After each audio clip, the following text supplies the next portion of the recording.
سرکار غریب نواز رضی اللہ تعالی عنہ کا چرچا دیکھ کر کے، شہرہ دیکھ کر کے، جو کہ پرتھوی راج چوہان بہت زیادہ پریشان ہوا۔ جب پرتھوی راج چوہان بہت زیادہ پریشان ہوا،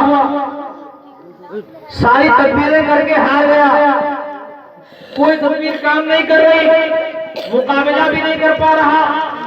کہتا ہے اس سادھو کو یہاں سے کیسے بھگایا جائے، اس بابا کو یہاں سے کیسے بھگایا جائے۔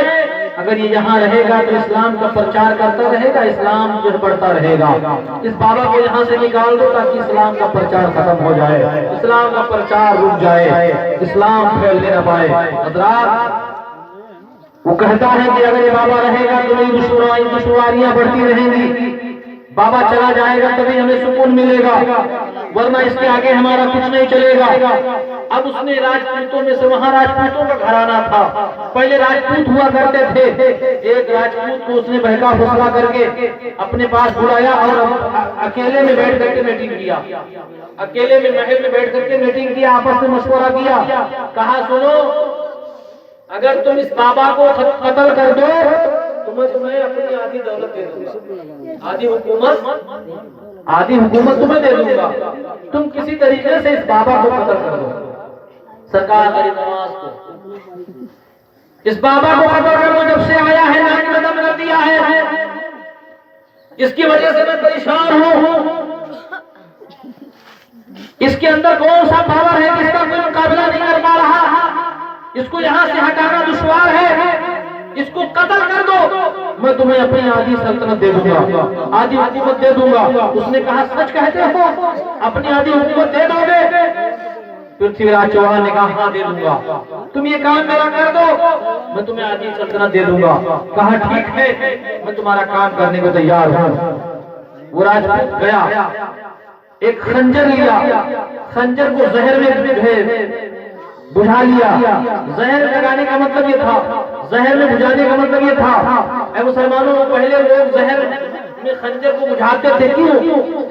زہر اس لیے لگاتے تھے کہ اگر خنجر کا وار خطا بھی کر جائے، وار صحیح نہ لگے، غلط لگ جائے، ادھر ادھر لگ جائے، نشانہ غلط چوک جائے، تو یہ تھوڑا بھی اگر کہیں زخم لگے گا تو یہ زہر اندر ہی اندر اپنا کام کرے گا اور انسان مر جائے گا۔ اگر زخم گہرا نہیں لگا، تھوڑا بھی لگ گیا، نشانہ چوک گیا، تو زہر جو لگا رہے گا اس پر، یہ زہر زخم کے اندر ہی اندر اپنا کام کرے گا اور اس کے سبب انسان مر جائے گا۔ تو اس نے خنجر لیا، خنجر کو زہر میں بجھا لیا اور اس کے بعد کمر میں باندھا، کپڑے کے نیچے۔ پہلے لوگوں کا کپڑا بھی ویسا ہوتا تھا، اوپر سے یہاں سے چست اور نیچے گھیردار ہوا کرتا تھا۔ حضرات، اس کے نیچے بجھا لیا، اس چھپا لیا اور چھپا کر کے آیا، کہاں آیا؟ پرتھوی راج چوہان کے پاس آیا۔ کہا یہ دیکھو، لا کے دکھانے لگا، کہا یہ دیکھو خنجر میں نے زہر میں بجھا لیا ہے، اس پہ زہر لگا لیا ہے، اور اب میں بابا کا قتل کرنے جا رہا ہوں۔ اب آخری بار پھر پوچھتا ہوں، اگر میں بابا کو قتل کر دوں گا تو کیا تم مجھے اپنی آدھی دولت، آدھی سلطنت دے دو گے؟ پرتھوی راج چوہان نے کہا ہاں، اگر تم بابا کو قتل کر دو گے تو اپنی آدھی حکومت تمہیں دے دوں گا، تمہارے حوالے کر دوں گا۔ کہا ٹھیک ہے، اپنے وعدے پر اٹل رہنا، وعدے سے بدل تو نہیں جاؤ گے، وعدے سے مکر تو نہیں جاؤ گے، پھر تو نہیں جاؤ گے؟ کہا نہیں، میں وعدہ کرتا ہوں۔ پہلے لوگ زبان کے پکے ہوتے تھے، کہا میں وعدہ کرتا ہوں کہ میں تمہیں اپنی آدھی حکومت دے دوں گا۔ اب وہ نوجوان، وہ راجپوت وہاں سے چلا، کہاں چلا؟ سرکار غریب نواز جہاں جو ہے لوگوں کو اکٹھا کر کے تقریر کر رہے تھے، وعظ کر رہے تھے، نصیحت کر رہے تھے۔ اے لوگوں، غریب نواز روزانہ وعظ کرتے تھے، مگر آپ کی وعظ و نصیحت ایسی نہیں ہوتی تھی ہماری آپ کی طرح، بس چند باتیں کہتے تھے جو لوگوں کی زبان، لوگوں کے دلوں پر اثر کرتی تھی۔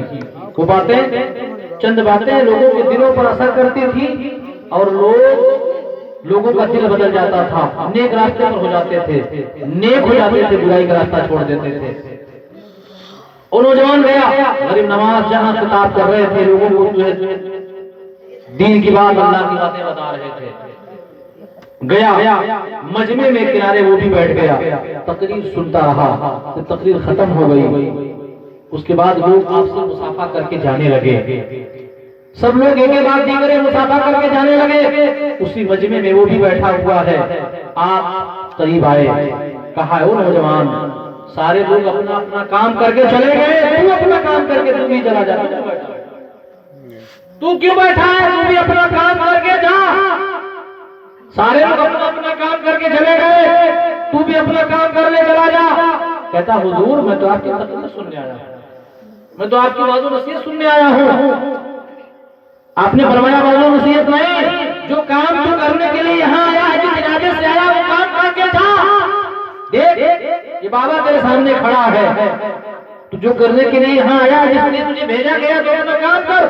کہتا حضور میں آپ کی نصیحتیں سننے کے لیے آیا ہوں۔ آپ نے فرمایا اگر نصیحتیں سننے کے لیے آیا ہے تو یہ بتا کہ تیرے کمر میں خنجر کیوں چھپا کے لایا ہے، یہ خنجر چھپا کے کیوں لایا ہے؟ کہتا بابا یہ تو ہم راجپوتوں کا شیوا ہے، ہمارا جو ہے خاندانی پیشہ ہے، ہم جو ہے خنجر لے کے چلتے ہیں۔ آپ نے فرمایا سن، خنجر لے کے چلتا ہے اور پرتھوی راج نے تجھ کو مجھے قتل کرنے کے لیے بھیجا ہے اور اس کے بدلے میں اپنی آدھی حکومت دینے کے لیے کہا ہے، تو آخر تو اس ارادے سے آیا ہے، اپنا ارادہ پورا کر لے تیرے سامنے میں کھڑا مجھے قتل کر دے۔ حضرات محترم اتنا سننا تھا وہ تھر تھر کانپنے لگا، کہا ہے بابا یہ بات تو میرے اور پرتھوی راج کے سوا کوئی دوسرا نہیں جانتا تھا، بابا آپ کو یہ بات کیسے پتا چل گئی؟ آپ بڑے مہان ہیں بابا، آپ ہم دونوں کی راز کی باتیں آپ کو پتا ہے، آپ ساری باتیں جانتے ہیں بابا۔ ہاں صحیح ہے، میں آپ کو قتل کرنے کے لیے آیا تھا، مگر بابا مجھ سے غلطی ہو گئی، میں دھوکے میں تھا، میں جو ہے میرے آنکھوں پہ پٹی بندھی ہوئی تھی، یہاں آ کر کے میری آنکھوں سے پٹی کھل گئی ہے، بابا میں اتنے بڑے مہان آدمی کو قتل کرنے آیا تھا، میں جانتا نہ تھا، مجھ سے چوک ہو گئی، غلطی ہو گئی، یہ خنجر لیجئے اور اس خنجر سے مجھے قتل کر دیجئے۔ میری سزا یہی ہے، میری غلطی کی سزا یہ ہے، یہ خنجر لیجئے اور اسی خنجر سے جسے میں آپ کو قتل کرنے آیا تھا، اسی خنجر سے آپ مجھے قتل کر دیجئے۔ سرکار غریب نواز فرماتے نہیں، ہمارا دین یہ نہیں سکھاتا، ہمارا شیوا یہ نہیں ہے، بلکہ ہم اللہ والوں کا شیوا یہ ہے کہ جو ہمیں ستاتا ہے اس کو دعائیں دیتے ہیں، جو ہمیں قتل کرنے آتا ہے اسے سینے سے لگاتے ہیں۔ ہمارا کام لوگوں پر رحم کرنا ہے، کسی پر ظلم کرنا نہیں ہے، ہم ظلم کرنے کے لیے نہیں آئے ہیں بلکہ لوگوں کو رحم سکھانے آئے ہیں، ایک دوسرے کے ساتھ بھائی چارگی اور محبت سکھانے کے لیے آئے ہیں۔ آپ کو کہتا ہے حضور پھر مجھے آپ کلمہ پڑھا لیجیے اور مسلمان بنا دیجیے۔ وہ راجپوت فوراً کلمہ پڑھتا اور مسلمان بنا، وہ کلمہ پڑھا مسلمان ہو گیا۔ اب کہتا حضور مجھے کچھ عطا کر دیجیے۔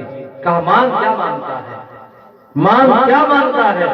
بتاؤ مسلمانوں، آج کل کا انسان ہوتا تو جو لوگ کہتے ہیں معاذ اللہ بدعقیدے کہ نبی کو پیٹھ کے پیچھے کی خبر نہیں، معاذ اللہ نبی کچھ نہیں جانتے ہیں، جو غیر نہیں ہے، ارے تو نبی کی کیا بات کرتا ہے نوجوان، عقل کے اندھے تجھے خبر نہیں؟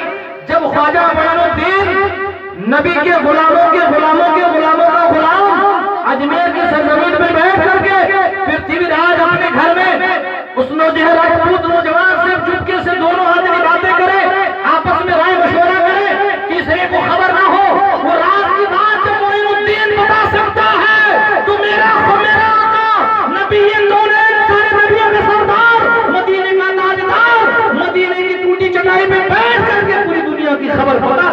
سبحان اللہ سبحان اللہ، پوری دنیا کی خبر کیا، زمین تو زمین ہے، آسمان کی خبر بھی میرے مصطفیٰ جانتا ہے۔ جب ان کے گدا بھر دیتے ہیں شاہان زمانہ کی ڈھولی، جب ان کے گدا بھر دیتے ہیں شاہان زمانہ کی جھولی، جب ان کے گدا بھر دیتے ہیں شاہان زمانہ کی جھولی، محتاج کا جب یہ عالم ہے مختار کا عالم کیا ہوگا، محتاج کا جب یہ عالم ہے مختار کا عالم کیا ہوگا۔ سرکار غریب نواز بتا دیتے ہیں دل کی باتیں، راز کی باتیں جو دل کے اندر چھپی ہوئی ہوتی ہیں، ان باتوں کو بھی اللہ والے جان لیا کرتے ہیں۔ حضرات وہ کہتا ہے کہ میں نے کفر کی حالت میں، کیا غریب نواز یہ بابا، میں نے کفر کی حالت میں سنا تھا کہ لوگ کعبہ شریف کا طواف کرنے جاتے ہیں۔ کعبہ شریف بہت ہی معتبر ہے، بہت ہی بابرکت ہے، جس کا لوگ طواف کرنے جاتے ہیں۔ لوگ اس کے طواف، اس کے دیدار، اس کو دیکھنے کی تمنا رکھتے ہیں۔ لوگوں کے دلوں میں تڑپ ہوتی ہے، میں کعبہ شریف دیکھنا چاہتا ہوں، میں کعبہ شریف کی زیارت کرنا چاہتا ہوں۔ آپ نے فرمایا جا، میں نے تجھے وہ بھی عطا کر دیا، تجھے جو ہے عیش و آرام عطا کر دیے، تجھے دنیا کی دولت عطا کر دی، اور جا میں نے تجھے وہ بھی عطا کر دیا، تجھے خانہ کعبہ کی زیارت بھی عطا کر دیا، تجھے حج بیت اللہ بھی عطا کر دیا، جا تو حج کرے گا، تجھے حج بیت اللہ نصیب ہوگا، عطا کر دیا ہے۔ وہ کہتا ہے بابا ایسے نہیں، ایک بار نہیں بابا، ایک بار نہیں، حج بیت اللہ ایک بار نہیں، کعبہ کا طواف ایک بار نہیں کروں گا، کعبہ کا دیدار ایک بار نہیں کروں گا، کعبہ کو ایک بار نہیں دیکھوں گا بابا۔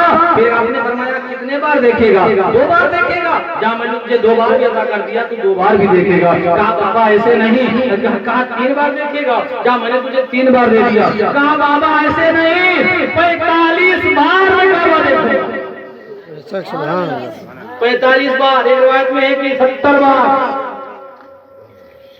وہ نوجوان راجپوت کہتا ہے 45 بار بابا، میں 45 بار دیکھنا چاہتا ہوں۔ آپ نے فرمایا جا میں نے تجھے عطا کر دیا، تو 45 بار کعبہ کی طواف کرے گا، کعبہ کا دیدار کرے گا، پھر کعبہ کو 45 بار دیکھے گا۔